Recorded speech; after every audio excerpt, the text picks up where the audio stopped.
अध्याय 11 सगुन ब्रह्मा श्री साईं बाबा डॉक्टर पंडित की पूजा हाजी फालके सिद्दीकी तत्तां ते कंट्रोल। इस अध्याय विच हुण असीं श्री साईं बाबा दे सगुण ब्रह्म स्वरूप उन्हां दी पूजा अते तत्तां ते कंट्रोल दा वर्णन करांगे। सगुण ब्रह्मा श्री साईं बाबा। ब्रह्मा दे दो स्वरूप हन, निर्गुण अते सगुण। निर्गुण निराकार है ਅਤੇ सगुण साकार है। ਭਾਵੇਂ ਉਹ ਇੱਕ ਹੀ ਬ੍ਰਹਮਾ ਦੇ ਦੋ ਰੂਪ ਹੋਣ ਹਨ, ਫਿਰ ਵੀ ਕਿਸੇ ਨੂੰ ਨਿਰਗੁਣ ਅਤੇ ਕਿਸੇ ਨੂੰ ਸਗੁਣ ਉਪਾਸਨਾ ਵਿੱਚ ਦਿਲਚਸਪੀ ਹੁੰਦੀ ਹੈ, ਜਿਸ ਤਰ੍ਹਾਂ ਕਿ ਗੀਤਾ ਦੇ ਅਧਿਆਇ 12 ਵਿੱਚ ਵਰਣਨ ਕੀਤਾ ਗਿਆ ਹੈ। ਸਗੁਣ ਉਪਾਸਨਾ ਸੌਖੀ ਅਤੇ ਸਰਵੋਤਮ ਹੈ। ਮਨੁੱਖ ਆਪ ਆਕਾਰ ਜਿਵੇਂ ਸਰੀਰ, ਇੰਦਰੀਆਂ ਆਦਿ ਵਿੱਚ ਹੈ, ਇਸ ਲਈ ਉਸ ਨੂੰ ਈਸ਼ਵਰ ਦੀ ਸਾਕਾਰ ਉਪਾਸਨਾ ਕੁਦਰਤੀ ਹੀ ਸੌਖੀ ਲੱਗਦੀ ਹੈ। ਜਦੋਂ ਤੱਕ ਕੁਝ ਦੇਰ ਸਗੁਣ ਬ੍ਰਹਮਾ ਦੀ ਉਪਾਸਨਾ ਨਾ ਕੀਤੀ ਜਾਵੇ, ਉਦੋਂ ਤੱਕ ਪਿਆਰ ਅਤੇ ਭਗਤੀ ਵਿੱਚ ਵਾਧਾ ਹੀ ਵੀ ਨਹੀਂ ਹੁੰਦਾ। ਸਗੁਣ ਉਪਾਸਨਾ ਵਿੱਚ ਜਿਵੇਂ ਜਿਵੇਂ ਸਾਡੀ ਉੱਨਤੀ ਹੁੰਦੀ ਜਾਂਦੀ ਹੈ, ਅਸੀਂ ਨਿਰਗੁਣ ਬ੍ਰਹਮ ਵੱਲ ਵੱਧਦੇ ਜਾਂਦੇ ਹਾਂ। ਇਸ ਲਈ ਸਗੁਣ ਉਪਾਸਨਾ ਤੋਂ ਵੀ ਸ਼ੁਰੂ ਕਰਨਾ ਅਤੀ ਉੱਤਮ ਹੈ। ਮੂਰਤੀ, ਵੇਦੀ, ਅੱਗ, ਰੌਸ਼ਨੀ, ਸੂਰਜ, ਪਾਣੀ ਅਤੇ ਬ੍ਰਾਹਮਣ ਆਦਿ 7 ਉਪਾਸਨਾ ਦੀਆਂ ਚੀਜ਼ਾਂ ਹੁੰਦੇ ਹੋਏ ਵੀ ਸਤਿਗੁਰੂ ਹੀ ਇਹਨਾਂ ਸਭ ਵਿੱਚੋਂ ਸਰਵੋਤਮ ਹੈ। ਸ਼੍ਰੀ ਸਾਈਂ ਦਾ ਮਨੋਹਰ ਸਰੂਪ ਅੱਖਾਂ ਦੇ ਸਾਹਮਣੇ ਲਿਆਓ, ਜਿਹੜੇ ਵੈਰਾਗ ਦੀ ਪ੍ਰਤੱਖ ਮੂਰਤੀ ਅਤੇ ਇਕਾਗਰ ਭਾਵ ਭਗਤਾਂ ਨੂੰ ਆਸਰਾ ਦੇਣ ਵਾਲੇ ਹਨ। ਉਹਨਾਂ ਦੇ ਸ਼ਬਦਾਂ ਵਿੱਚ ਭਰੋਸਾ ਕਰਨਾ ਹੀ ਆਸਨ ਅਤੇ ਉਹਨਾਂ ਦੀ ਪੂਜਾ ਦਾ ਇਰਾਦਾ ਕਰਨਾ ਹੀ ਸਾਰੀਆਂ ਇੱਛਾਵਾਂ ਦਾ ਤਿਆਗ ਹੈ। ਕੋਈ ਕੋਈ ਸ਼੍ਰੀ ਸਾਈਂ ਬਾਬਾ ਦੀ ਗਿਣਤੀ ਭਾਗਵਤ ਭਗਤ ਜਾਂ ਮਹਾਭਾਗਵਤ ਮਹਾਨ ਭਗਤ ਵਿੱਚ ਕਰਦੇ ਸੀ ਜਾਂ ਕਰਦੇ ਹਨ, ਪਰ ਸਾਡੇ ਲੋਕਾਂ ਲਈ ਤਾਂ ਉਹ ਈਸ਼ਵਰ ਦਾ ਅਵਤਾਰ ਹਨ। ਉਹ ਬਹੁਤ ਮਾਫੀਦਾਤਾ, ਸ਼ਾਂਤ, ਸਰਲ ਅਤੇ ਸੰਤੋਖੀ ਸਨ, ਜਿਸ ਦੀ ਕੋਈ ਤੁਲਨਾ ਹੀ ਨਹੀਂ ਕੀਤੀ ਜਾ ਸਕਦੀ। ਭਾਵੇਂ ਉਹ ਸਰੀਰਧਾਰੀ ਸੀ, ਪਰ ਅਸਲ ਵਿੱਚ ਨਿਰਗੁਣ, ਨਿਰਾਕਾਰ, ਬੇਅੰਤ ਅਤੇ ਅਵਿਨਾਸ਼ੀ ਸੀ। ਗੰਗਾ ਨਦੀ ਸਮੁੰਦਰ ਵੱਲ ਜਾਂਦੀ ਹੋਈ ਰਸਤੇ ਵਿੱਚ ਗਰਮੀ ਨਾਲ ਬੇਹਾਲ ਅਨੇਕ ਪ੍ਰਾਣੀਆਂ ਨੂੰ ਠੰਡਕ ਪਹੁੰਚਾ ਕੇ ਖੁਸ਼ ਕਰਦੀ, ਫਸਲਾਂ ਅਤੇ ਦਰੱਖਤਾਂ ਨੂੰ ਜੀਵਨ ਦਾਨ ਦਿੰਦੀ ਅਤੇ ਜਿਸ ਤਰ੍ਹਾਂ ਪ੍ਰਾਣੀਆਂ ਦੀ ਪਿਆਸ ਸ਼ਾਂਤ ਕਰਦੀ ਹੈ, ਉਸੇ ਤਰ੍ਹਾਂ ਸ਼੍ਰੀ ਸਾਈਂ ਸੰਤ ਜੀਵਨ ਬਿਤਾਉਂਦੇ ਹੋਏ ਵੀ ਦੂਸਰਿਆਂ ਨੂੰ ਤਸੱਲੀ ਅਤੇ ਸੁੱਖ ਪਹੁੰਚਾਉਂਦੇ ਹਨ। ਭਗਵਾਨ ਸ਼੍ਰੀ ਕ੍ਰਿਸ਼ਨ ਨੇ ਕਿਹਾ ਹੈ, ਸੰਤ ਹੀ ਮੇਰੀ ਆਤਮਾ ਹਨ। ਉਹ ਮੇਰੀ ਜ਼ਿੰਦਾ ਮੂਰਤੀ ਅਤੇ ਮੇਰੇ ਹੀ ਸ਼ੁੱਧ ਰੂਪ ਹਨ। ਮੈਂ ਹੀ ਆਪ ਉਹ ਹਾਂ।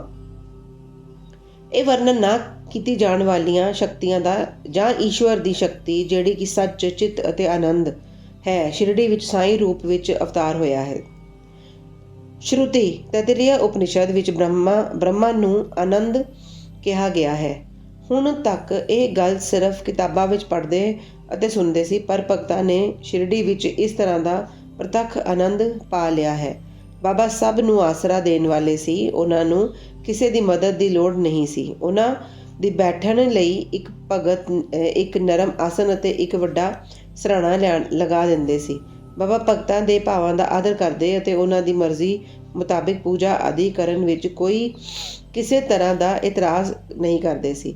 ਕੋਈ ਇਤਰ ਅਤੇ ਚੰਦਨ ਲਗਾਉਂਦੇ, ਕੋਈ ਸੁਪਾਰੀ, ਪਾਨ ਅਤੇ ਹੋਰ ਚੀਜ਼ਾਂ ਭੇਟਾ ਕਰਦੇ ਅਤੇ ਕੋਈ ਨੈਵੇਦ ਵੀ ਅਰਪਣ ਕਰਦੇ ਸੀ। ਭਾਵੇਂ ਇਸ ਤਰ੍ਹਾਂ ਲੱਗਦਾ ਸੀ ਕਿ ਉਹਨਾਂ ਦਾ ਨਿਵਾਸ ਸਥਾਨ ਸ਼ਿਰਡੀ ਵਿੱਚ ਹੈ, ਪਰ ਉਹ ਤਾਂ ਸਰਵ ਵਿਆਪਕ ਸੀ। ਇਸ ਨੂੰ ਭਗਤਾਂ ਨੇ ਹਰ ਦਿਨ ਮਹਿਸੂਸ ਕੀਤਾ।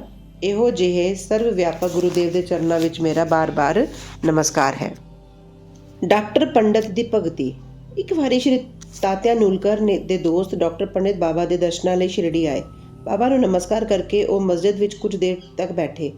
ਬਾਬਾ ਨੇ ਉਹਨਾਂ ਨੂੰ ਸ਼੍ਰੀ ਦਾਦਾ ਭੱਟ ਕੇਲਕਰ ਦੇ ਕੋਲ ਭੇਜਿਆ, ਜਿੱਥੇ ਉਹਨਾਂ ਦਾ ਚੰਗਾ ਆਦਰ ਹੋਇਆ। ਫਿਰ ਦਾਦਾ ਭੱਟ ਅਤੇ ਡਾਕਟਰ ਪੰਡਿਤ ਇਕੱਠੇ ਪੂਜਾ ਲਈ ਮਸਜਿਦ ਪਹੁੰਚੇ। ਦਾਦਾ ਭੱਟ ਨੇ ਬਾਬਾ ਦੀ ਪੂਜਾ ਕੀਤੀ। ਬਾਬਾ ਦੀ ਪੂਜਾ ਤਾਂ ਭਾਵੇਂ ਸਾਰੇ ਕਰਦੇ ਸਨ, ਪਰ ਹਾਲੇ ਤੱਕ ਉਹਨਾਂ ਦੇ ਸ਼ੁਭ ਮੱਥੇ ਉੱਪਰ ਚੰਦਨ ਲਗਾਉਣ ਦੀ ਹਿੰਮਤ ਕਿਸੇ ਨਹੀਂ ਕੀਤੀ ਸੀ। ਸਿਰਫ ਮਾਲਸਾ ਪਤੀ ਹੀ ਉਹਨਾਂ ਦੇ ਗਲੇ ਉੱਪਰ ਚੰਦਨ ਲਗਾਉਂਦੇ ਸੀ। ਡਾਕਟਰ ਪੰਡਤ ਨੇ ਪੂਜਾ ਦੀ ਥਾਲੀ ਵਿੱਚੋਂ ਚੰਦਨ ਲੈ ਕੇ ਬਾਬਾ ਦੇ ਮੱਥੇ 'ਤੇ ਤ੍ਰਿਪੁੰਡਾਕਾਰ ਲਗਾਇਆ। ਲੋਕਾਂ ਨੇ ਬਹੁਤ ਹੈਰਾਨੀ ਨਾਲ ਦੇਖਿਆ ਕਿ ਬਾਬਾ ਨੇ ਕੁਝ ਵੀ ਨਹੀਂ ਕਿਹਾ। ਸ਼ਾਮ ਨੂੰ ਦਾਦਾ ਭੱਟ ਨੇ ਬਾਬਾ ਕੋਲੋਂ ਪੁੱਛਿਆ, ਕੀ ਕਾਰਨ ਹੈ ਕਿ ਤੁਸੀਂ ਦੂਸਰਿਆਂ ਨੂੰ ਤਾਂ ਮੱਥੇ 'ਤੇ ਚੰਦਨ ਲਗਾਉਣ ਨਹੀਂ ਦਿੰਦੇ, ਪਰ ਡਾਕਟਰ ਪੰਡਤ ਨੂੰ ਤੁਸੀਂ ਕੁਝ ਵੀ ਨਹੀਂ ਕਿਹਾ? ਬਾਬਾ ਕਹਿਣ ਲੱਗੇ, ਡਾਕਟਰ ਪੰਡਤ ਨੇ ਮੈਨੂੰ ਆਪਣੇ ਗੁਰੂ ਸ਼੍ਰੀ ਰਘੁਨਾਥ ਮਹਾਰਾਜ ਕੋਬੇਸ਼ਵਰ, ਜਿਹੜੇ ਕਿ ਕਾਕਾ ਪੁਰਾਣਿਕ ਦੇ ਨਾਂ ਨਾਲ ਮਸ਼ਹੂਰ ਹਨ, ਦੇ ਹੀ ਬਰਾਬਰ ਸਮਝਿਆ ਅਤੇ ਆਪਣੇ ਗੁਰੂ ਨੂੰ ਜਿਸ ਤਰ੍ਹਾਂ ਚੰਦਨ ਲਗਾਉਂਦੇ ਸੀ, ਉਸੇ ਭਾਵ ਨਾਲ ਉਹਨਾਂ ਨੇ ਮੈਨੂੰ ਚੰਦਨ ਲਗਾਇਆ, ਤਾਂ ਮੈਂ ਕਿਵੇਂ ਰੋਕ ਸਕਦਾ ਸੀ? ਪੁੱਛਣ 'ਤੇ ਡਾਕਟਰ ਪੰਡਤ ਨੇ ਦਾਦਾ ਭੱਟ ਨੂੰ ਕਿਹਾ ਕਿ ਮੈਂ ਬਾਬਾ ਨੂੰ ਆਪਣਾ ਗੁਰੂ ਕਾਕਾ ਪੁਰਾਣਿਕ ਵਰਗਾ ਸਮਝ ਕੇ ਹੀ ਉਹਨਾਂ ਦੇ ਤ੍ਰਿਪੁੰਡਾਕਾਰ ਚੰਦਨ ਲਗਾਇਆ ਹੈ, ਜਿਵੇਂ ਮੈਂ ਆਪਣੇ ਗੁਰੂ ਨੂੰ ਹਮੇਸ਼ਾ ਲਗਾਉਣਾ। ਭਾਵੇਂ ਬਾਬਾ ਭਗਤਾਂ ਨੂੰ ਉਹਨਾਂ ਦੀ ਇੱਛਾ ਨਾਲ ਹੀ ਪੂਜਨ ਕਰਨ ਦਿੰਦੇ ਸੀ, ਪਰ ਕਦੀ ਕਦੀ ਤਾਂ ਉਹਨਾਂ ਦਾ ਵਰਤਾਅ ਅਜੀਬ ਹੀ ਹੋ ਜਾਇਆ ਕਰਦਾ ਸੀ। ਜਦੋਂ ਕਦੀ ਉਹ ਪੂਜਾ ਦੀ ਥਾਲੀ ਸੁੱਟ ਕੇ ਰੁਦਰ ਅਵਤਾਰ ਧਾਰਨ ਕਰ ਲੈਂਦੇ ਸਨ ਤਾਂ ਉਹਨਾਂ ਦੇ ਨੇੜੇ ਜਾਣ ਦੀ ਹਿੰਮਤ ਕਿਸੇ ਨੂੰ ਵੀ ਨਹੀਂ ਹੁੰਦੀ ਸੀ। ਕਦੀ ਉਹ ਭਗਤਾਂ ਨੂੰ ਝਿੜਕਦੇ ਅਤੇ ਕਦੀ ਮੋਮ ਨਾਲੋਂ ਵੀ ਨਰਮ ਹੋ ਕੇ ਸ਼ਾਂਤੀ ਅਤੇ ਮਾਫੀ ਦੀ ਮੂਰਤੀ ਲੱਗਦੇ ਸੀ। ਕਦੀ ਕਦੀ ਉਹ ਗੁੱਸੇ ਨਾਲ ਕੰਬਣ ਲੱਗ ਜਾਂਦੇ ਅਤੇ ਉਹਨਾਂ ਦੀਆਂ ਲਾਲ ਲਾਲ ਅੱਖਾਂ ਚਾਰੋਂ ਪਾਸੇ ਘੁੰਮਣ ਲੱਗਦੀਆਂ ਸਨ। ਭਾਵੇਂ ਉਹਨਾਂ ਦੇ ਦਿਲ ਵਿੱਚ ਪਿਆਰ ਅਤੇ ਮਾਤਾ ਦਾ ਲਾਡ ਡੁੱਲ ਪੈਂਦਾ ਸੀ। ਭਗਤਾਂ ਨੂੰ ਬੁਲਾ ਕੇ ਉਹ ਕਹਿੰਦੇ ਸਨ ਕਿ ਉਹਨਾਂ ਨੂੰ ਤਾਂ ਕੁਝ ਪਤਾ ਹੀ ਨਹੀਂ ਕਿ ਉਹਨਾਂ ਨੇ ਕਦੋਂ ਉਹਨਾਂ ਦੇ ਗੁੱਸੇ ਹੋਏ। ਜੇ ਇਹ ਸੰਭਵ ਹੋਵੇ ਕਿ ਸਮੁੰਦਰ ਨਦੀਆਂ ਨੂੰ ਵਾਪਸ ਭੇਜ ਦੇਵੇ ਤਾਂ ਉਹ ਭਗਤਾਂ ਦੇ ਕਲਿਆਣ ਦੀ ਲਾਪਰਵਾਹੀ ਕਰ ਸਕਦੇ ਹਨ। ਉਹ ਤਾਂ ਭਗਤਾਂ ਦੇ ਕੋਲ ਹੀ ਰਹਿੰਦੇ ਹਨ ਅਤੇ ਜਦੋਂ ਭਗਤ ਉਹਨਾਂ ਨੂੰ ਬੁਲਾਉਂਦੇ ਹਨ ਤਾਂ ਉਹ ਤੁਰੰਤ ਹੀ ਹਾਜ਼ਰ ਹੋ ਜਾਂਦੇ ਹਨ। ਉਹ ਤਾਂ ਹਮੇਸ਼ਾ ਭਗਤਾਂ ਦੇ ਪਿਆਰ ਦੇ ਭੁੱਖੇ ਹਨ। ਹਾਜੀ ਸਦੀਕ ਫਾਲਕੇ। ਇਹ ਕੋਈ ਨਹੀਂ ਕਹਿ ਸਕਦਾ ਸੀ ਕਿ ਕਦੋਂ ਸ਼੍ਰੀ ਸਾਈਂ ਬਾਬਾ ਆਪਣੇ ਭਗਤਾਂ ਨੂੰ ਆਪਣੀ ਕਿਰਪਾ ਦਾ ਪਾਤਰ ਬਣਾ ਲੈਣਗੇ। ਇਹ ਉਹਨਾਂ ਦੀ ਮਰਜ਼ੀ ਉੱਤੇ ਸੀ। ਹਾਜੀ ਸਦੀਕ ਫਾਲਕੇ ਦੀ ਕਥਾ ਇਸ ਦਾ ਉਦਾਹਰਣ ਹੈ। ਕਲਿਆਣ ਵਾਸੀ ਇੱਕ ਯਵਨ ਜਿਨ੍ਹਾਂ ਦਾ ਨਾਂ ਸਦੀਕ ਫਾਲਕੇ ਸੀ, ਮੱਕਾ ਸ਼ਰੀਫ ਦੀ ਹਜ ਕਰਨ ਪਿੱਛੋਂ ਸ਼ਿਰਡੀ ਆਏ। ਉਹ ਚਾਵੜੀ ਵਿੱਚ ਉੱਤਰ ਵਾਲੇ ਪਾਸੇ ਰਹਿਣ ਲੱਗੇ। ਉਹ ਮਸਜਿਦ ਦੇ ਸਾਹਮਣੇ ਖੁੱਲ੍ਹੇ ਵਿਹੜੇ ਵਿੱਚ ਬੈਠਦੇ ਹੁੰਦੇ ਸਨ। ਬਾਬਾ ਨੇ ਉਹਨਾਂ ਨੂੰ 9 ਮਹੀਨੇ ਤੱਕ ਮਸਜਿਦ ਵਿੱਚ ਆਉਣ ਦੀ ਆਗਿਆ ਨਹੀਂ ਦਿੱਤੀ ਅਤੇ ਨਾ ਹੀ ਮਸਜਿਦ ਦੀਆਂ ਪੌੜੀਆਂ ਚੜ੍ਹਨ ਦਿੱਤੀਆਂ। ਫਾਲਕੇ ਬਹੁਤ ਹੀ ਨਾਉਮੀਦ ਹੋਏ ਅਤੇ ਕੁਝ ਫੈਸਲਾ ਨਾ ਕਰ ਸਕੇ ਕਿ ਕਿਹੜਾ ਤਰੀਕਾ ਵਰਤਣ। ਲੋਕਾਂ ਨੇ ਉਹਨਾਂ ਨੂੰ ਸਲਾਹ ਦਿੱਤੀ ਕਿ ਉਮੀਦ ਨਾ ਛੱਡੋ, ਸ਼ਾਮਾ ਸ਼੍ਰੀ ਸਾਈਂ ਦਾ ਖਾਸ ਭਗਤ ਹੈ, ਤੁਸੀਂ ਉਹਨਾਂ ਦੇ ਨਾਲ ਬਾਬਾ ਕੋਲ ਪਹੁੰਚਣ ਦੀ ਕੋਸ਼ਿਸ਼ ਕਰੋ। ਜਿਸ ਤਰ੍ਹਾਂ ਭਗਵਾਨ ਸ਼ੰਕਰ ਕੋਲ ਪਹੁੰਚਣ ਲਈ ਨੰਦੀ ਦੇ ਕੋਲ ਜਾਣਾ ਜ਼ਰੂਰੀ ਹੁੰਦਾ ਹੈ, ਉਸੇ ਤਰ੍ਹਾਂ ਬਾਬਾ ਕੋਲ ਵੀ ਸ਼ਾਮਾ ਦੇ ਨਾਲ ਹੀ ਪਹੁੰਚਣਾ ਚਾਹੀਦਾ ਹੈ। ਫਾਲਕੇ ਨੂੰ ਇਹ ਵਿਚਾਰ ਠੀਕ ਲੱਗਾ ਅਤੇ ਉਸਨੇ ਸ਼ਾਮਾ ਨੂੰ ਮਦਦ ਕਰਨ ਲਈ ਬੇਨਤੀ ਕੀਤੀ। ਸ਼ਾਮਾ ਨੇ ਵੀ ਭਰੋਸਾ ਦੇ ਦਿੱਤਾ ਅਤੇ ਮੌਕਾ ਦੇ ਕੇ ਬਾਬਾ ਨੂੰ ਇਸ ਤਰ੍ਹਾਂ ਕਿਹਾ ਕਿ ਬਾਬਾ, ਆਪ ਉਸ ਬੁੱਢੇ ਹਾਜੀ ਨੂੰ ਮਸਜਿਦ ਵਿੱਚ ਕਿਸ ਕਰਕੇ ਨਹੀਂ ਆਉਣ ਦਿੰਦੇ? ਅਨੇਕਾਂ ਭਗਤ ਆਪਣੀ ਮਰਜ਼ੀ ਨਾਲ ਤੁਹਾਡੇ ਦਰਸ਼ਨਾਂ ਲਈ ਆਉਂਦੇ ਹਨ, ਘੱਟੋ ਘੱਟ ਇੱਕ ਵਾਰੀ ਤਾਂ ਉਸਨੂੰ ਸ਼ੀਸ਼ ਦੇ ਦਿਓ। ਬਾਬਾ ਨੇ ਕਿਹਾ, ਸ਼ਾਮਾ ਤੂੰ ਹਾਲੇ ਨਾਦਾਨ ਹੈ। ਜੇ ਫਕੀਰ ਯਾਨੀ ਅੱਲਾ ਨਹੀਂ ਆਉਣ ਦਿੰਦਾ ਤਾਂ ਮੈਂ ਕੀ ਕਰਾਂ? ਉਹਨਾਂ ਦੀ ਕਿਰਪਾ ਤੋਂ ਬਗੈਰ ਕਿਵੇਂ ਕੋਈ ਮਸਜਿਦ ਦੀਆਂ ਪੌੜੀਆਂ ਨਹੀਂ ਚੜ੍ਹ ਸਕਦਾ। ਚੰਗਾ, ਤੂੰ ਉਸ ਨੂੰ ਪੁੱਛ ਕੇ ਆ ਕਿ ਕੀ ਉਹ 12ਵੀਂ ਖੂਹ ਦੀ ਹੇਠਲੀ ਪਗਡੰਡੀ 'ਤੇ ਆਉਣ ਲਈ ਰਾਜੀ ਹੈ। ਸ਼ਾਮਾ ਹਾਂ ਪੱਖੀ ਜਵਾਬ ਲੈ ਕੇ ਆਏ। ਫਿਰ ਬਾਬਾ ਨੇ ਦੂਸਰੀ ਵਾਰੀ ਸ਼ਾਮਾ ਨੂੰ ਕਿਹਾ ਕਿ ਉਸ ਨੂੰ ਫਿਰ ਪੁੱਛ ਕਿ ਕੀ ਉਹ ਮੇਰੇ 4 ਕਿਸ਼ਤਾਂ ਵਿੱਚ 40,000 ਰੁਪਏ ਦੇਣ ਨੂੰ ਤਿਆਰ ਹੈ। ਫਿਰ ਸ਼ਾਮਾ ਜਵਾਬ ਲੈ ਕੇ ਵਾਪਸ ਆਏ ਕਿ ਤੁਸੀਂ ਆਖੋ ਤਾਂ ਮੈਂ 40 ਲੱਖ ਰੁਪਏ ਵੀ ਦੇਣ ਨੂੰ ਤਿਆਰ ਹਾਂ। ਮੈਂ ਮਸਜਿਦ ਵਿੱਚ ਇੱਕ ਬੱਕਰਾ ਹਲਾਲ ਕਰਨ ਲੱਗਾ। ਉਸ ਤੋਂ ਪੁੱਛੋ ਕਿ ਉਸ ਨੂੰ ਕੀ ਚੰਗਾ ਲੱਗੇਗਾ, ਬੱਕਰੇ ਦਾ ਮਾਸ ਜਾਂ ਅੰਡਕੋਸ਼। ਸ਼ਾਮਾ ਇਹ ਜਵਾਬ ਲੈ ਕੇ ਵਾਪਸ ਆਏ ਕਿ ਜੇ ਬਾਬਾ ਦੇ ਭੋਜਨ ਪਾਤਰ ਵਿੱਚੋਂ ਇੱਕ ਗਰਾਹੀ ਵੀ ਮਿਲ ਜਾਵੇ ਤਾਂ ਹਾਜੀ ਆਪਣੇ ਆਪ ਨੂੰ ਖੁਸ਼ਕਿਸਮਤ ਸਮਝੇਗਾ। ਇਹ ਜਵਾਬ ਸੁਣ ਕੇ ਬਾਬਾ ਭੜਕ ਗਏ ਅਤੇ ਉਹਨਾਂ ਨੇ ਆਪਣੇ ਹੱਥ ਨਾਲ ਮਿੱਟੀ ਦਾ ਘੜਾ ਚੁੱਕ ਕੇ ਸੁੱਟ ਦਿੱਤਾ ਅਤੇ ਆਪਣੀ ਕਫਨੀ ਚੁੱਕ ਕੇ ਸਿੱਧੇ ਹਾਜੀ ਕੋਲ ਪਹੁੰਚੇ। ਉਹ ਉਸ ਨੂੰ ਕਹਿਣ ਲੱਗੇ ਕਿ ਫਜ਼ੂਲ ਹੀ ਨਮਾਜ਼ ਕਿਉਂ ਪੜ੍ਹਦੇ ਹੋ? ਆਪਣੇ ਸਰਵੋਤਮ ਹੋਣ ਦਾ ਦਿਖਾਵਾ ਕਿਉਂ ਕਰਦੇ ਹੋ? ਇਹ ਬਜ਼ੁਰਗ ਹਾਜੀਆਂ ਵਰਗਾ ਪਹਿਰਾਵਾ ਤੁਸੀਂ ਕਿਉਂ ਧਾਰਨ ਕੀਤਾ ਹੈ? ਕੀ ਤੁਸੀਂ ਕੁਰਾਨ ਸ਼ਰੀਫ ਦੀ ਪਾਠ ਵਿੱਚ ਇਸ ਤਰ੍ਹਾਂ ਕਰਦੇ ਹੋ? ਤੁਹਾਨੂੰ ਆਪਣੀ ਮੱਕਾ ਹਜ ਦਾ ਘਮੰਡ ਹੋ ਗਿਆ ਹੈ, ਪਰ ਤੁਸੀਂ ਮੇਰੇ ਤੋਂ ਅਣਜਾਣ ਹੋ। ਇਸ ਤਰ੍ਹਾਂ ਝਿੜਕਾਂ ਸੁਣ ਕੇ ਹਾਜੀ ਘਬਰਾ ਗਿਆ। ਬਾਬਾ ਮਸਜਿਦ ਵਿੱਚ ਵਾਪਸ ਆਏ ਅਤੇ ਕੁਝ ਅੰਬਾਂ ਦੀਆਂ ਟੋਕਰੀਆਂ ਖਰੀਦ ਕੇ ਹਾਜੀ ਨੂੰ ਭੇਜ ਦਿੱਤੀਆਂ। ਉਹ ਆਪ ਹੀ ਹਾਜੀ ਕੋਲ ਗਏ ਅਤੇ ਆਪਣੇ ਕੋਲੋਂ 55 ਰੁਪਏ ਕੱਢ ਕੇ ਹਾਜੀ ਨੂੰ ਦੇ ਦਿੱਤੇ। ਇਸ ਦੇ ਬਾਅਦ ਹੀ ਬਾਬਾ ਹਾਜੀ ਨਾਲ ਪਿਆਰ ਕਰਨ ਲੱਗ ਪਏ ਅਤੇ ਆਪਣੇ ਨਾਲ ਭੋਜਨ ਅਤੇ ਕਰਨ ਲਈ ਬੁਲਾਉਣ ਲੱਗ ਪਏ। ਹੁਣ ਹਾਜੀ ਵੀ ਆਪਣੀ ਮਰਜ਼ੀ ਨਾਲ ਮਸਜਿਦ ਵਿੱਚ ਆਉਣ ਜਾਣ ਲੱਗ ਪਏ। ਕਦੀ ਕਦੀ ਬਾਬਾ ਉਹਨਾਂ ਨੂੰ ਕੁਝ ਰੁਪਏ ਵੀ ਭੇਟ ਦਿੰਦੇ ਸਨ। ਇਸ ਤਰ੍ਹਾਂ ਹਾਜੀ ਬਾਬਾ ਦੇ ਦਰਸ਼ਨ ਵਿੱਚ ਸ਼ਾਮਿਲ ਹੋ ਗਏ ਅਤੇ ਉਹਨਾਂ ਦੇ ਦਰਬਾਰ ਦਾ ਹਿੱਸਾ ਬਣ ਗਏ। ਬਾਬਾ ਦਾ ਤੱਤਾਂ 'ਤੇ ਕੰਟਰੋਲ। ਬਾਬਾ ਨੇ ਤੱਤਾਂ ਨੂੰ ਕਾਬੂ ਕਰਨ ਦੀਆਂ 2 ਘਟਨਾਵਾਂ ਦੇ ਜ਼ਿਕਰ ਨਾਲ ਹੀ ਇਹ ਅਧਿਆਇ ਖਤਮ ਹੋ ਜਾਏਗਾ।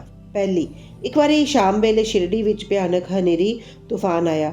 ਅਸਮਾਨ ਵਿੱਚ ਸੰਘਣੇ ਅਤੇ ਕਾਲੇ ਬੱਦਲ ਛਾਏ ਹੋਏ ਸੀ। ਹਵਾ ਝੰਜੋੜ ਰਹੀ ਸੀ, ਬੱਦਲ ਗਰਜ ਰਹੇ ਸੀ ਅਤੇ ਬਿਜਲੀ ਲਿਸ਼ਕ ਰਹੀ ਸੀ। ਮੌਲਦਾਰ ਮੀਂਹ ਸ਼ੁਰੂ ਹੋ ਗਿਆ।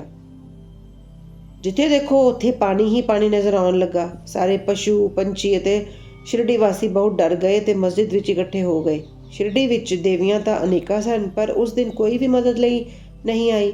ਇਸ ਲਈ ਸਾਰਿਆਂ ਨੇ ਆਪਣੇ ਭਗਵਾਨ ਸਾਈਂ ਨੂੰ, ਜਿਹੜੇ ਭਗਤੀ ਦੇ ਹੀ ਭੁੱਖੇ ਸੀ, ਇਸ ਮੁਸ਼ਕਿਲ ਤੋਂ ਬਚਾਉਣ ਲਈ ਬੇਨਤੀ ਕੀਤੀ। ਬਾਬਾ ਨੂੰ ਵੀ ਤਰਸ ਆ ਗਿਆ।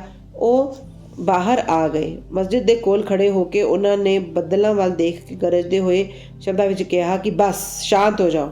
ਕੁਝ ਦੇਰ ਬਾਅਦ ਹੀ ਮੀਂਹ ਦਾ ਜ਼ੋਰ ਘਟ ਗਿਆ ਅਤੇ ਹਵਾ ਵੀ ਘਟ ਗਈ ਅਤੇ ਹਨੇਰੀ ਵੀ ਸ਼ਾਂਤ ਹੋ ਗਈ। ਅਸਮਾਨ ਵਿੱਚ ਚੰਦਰਮਾ ਨਿਕਲ ਆਇਆ ਤਾਂ ਸਾਰੇ ਲੋਕ ਬਹੁਤ ਖੁਸ਼ ਹੋ ਕੇ ਆਪਣੇ ਆਪਣੇ ਘਰਾਂ ਨੂੰ ਵਾਪਸ ਚਲੇ ਗਏ। ਦੂਜੀ ਇੱਕ ਹੋਰ ਮੌਕੇ 'ਤੇ ਦੁਪਹਿਰ ਦੇ ਵੇਲੇ ਧੂਣੀ ਦੀ ਅੱਗ ਬਹੁਤ ਪ੍ਰਚੰਡ ਹੋ ਕੇ ਬਲਣ ਲੱਗੀ ਕਿ ਉਸ ਦੀਆਂ ਲਾਟਾਂ ਉੱਪਰ ਛੱਤ ਤੱਕ ਪਹੁੰਚਣ ਲੱਗੀਆਂ। ਮਸਜਿਦ ਵਿੱਚ ਬੈਠੇ ਹੋਏ ਲੋਕਾਂ ਦੀ ਸਮਝ ਵਿੱਚ ਨਹੀਂ ਆ ਰਿਹਾ ਸੀ ਕਿ ਪਾਣੀ ਪਾ ਕੇ ਅੱਗ ਨੂੰ ਠੰਡਾ ਕਰ ਦੇਣ ਜਾਂ ਕੋਈ ਹੋਰ ਤਰੀਕਾ ਵਰਤਿਆ ਜਾਏ। ਬਾਬਾ ਕੋਲੋਂ ਪੁੱਛਣ ਦੀ ਹਿੰਮਤ ਕੋਈ ਵੀ ਨਹੀਂ ਕਰ ਰਿਹਾ ਸੀ, ਪਰ ਬਾਬਾ ਜਲਦੀ ਹੀ ਹਾਲਾਤ ਨੂੰ ਜਾਣ ਗਏ। ਉਹਨਾਂ ਨੇ ਆਪਣਾ ਸਟਕਾ ਚੁੱਕ ਕੇ ਸਾਹਮਣੇ ਵਾਲੇ ਖੰਭੇ 'ਤੇ ਜ਼ੋਰ-ਜ਼ੋਰ ਨਾਲ ਮਾਰਿਆ ਤੇ ਬੋਲੇ, ਹੇਠਾਂ ਉਤਰ ਅਤੇ ਸ਼ਾਂਤ ਹੋ ਜਾ। ਸਟਕੇ ਦੀ ਹਰ ਸੱਟ ਨਾਲ ਲਾਟਾਂ ਘੱਟ ਹੋਣ ਲੱਗੀਆਂ ਅਤੇ ਕੁਝ ਮਿੰਟਾਂ ਵਿੱਚ ਹੀ ਧੂਣੀ ਸ਼ਾਂਤ ਅਤੇ ਪਹਿਲੀ ਵਰਗੀ ਹੋ ਗਈ। ਸ਼੍ਰੀ ਸਾਈਂ ਈਸ਼ਵਰ ਦੇ ਅਵਤਾਰ ਸਨ। ਜਿਹੜਾ ਉਹਨਾਂ ਦੇ ਸਾਹਮਣੇ ਝੁਕ ਕੇ ਉਹਨਾਂ ਦੀ ਸ਼ਰਨ 'ਚ ਆਵੇਗਾ, ਉਸ 'ਤੇ ਉਹ ਜ਼ਰੂਰ ਕਿਰਪਾ ਕਰਨਗੇ।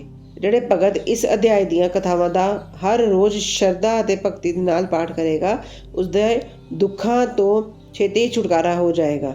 ਸਿਰਫ ਇੰਨਾ ਹੀ ਨਹੀਂ, ਬਲਕਿ ਉਸ ਨੂੰ ਹਮੇਸ਼ਾ ਸ਼੍ਰੀ ਸਾਈਂ ਚਰਨਾਂ ਦੀ ਯਾਦ ਬਣੀ ਰਹੇਗੀ ਅਤੇ ਉਸ ਨੂੰ ਬਹੁਤ ਜਲਦੀ ਹੀ ਪ੍ਰਭੂ ਦਰਸ਼ਨ ਦੀ ਪ੍ਰਾਪਤੀ ਹੋ ਸਕਦੀ ਹੈ। ਉਸ ਦੀਆਂ ਸਾਰੀਆਂ ਇੱਛਾਵਾਂ ਪੂਰੀਆਂ ਹੋ ਜਾਣਗੀਆਂ ਅਤੇ ਉਸ ਤਰ੍ਹਾਂ ਉਹ ਕਾਮਨਾ ਰਹਿਤ ਹੋ ਜਾਏਗਾ। ਸ਼੍ਰੀ ਸਤਿਗੁਰ ਸਾਈਨਾਥ ਨੂੰ ਸੀਸ ਝੁਕਾਓ, ਸਾਰੇ ਸੁਖ ਸ਼ਾਂਤੀ ਪਾਓ। ਓਮ ਸਾਈ ਰਾਮ।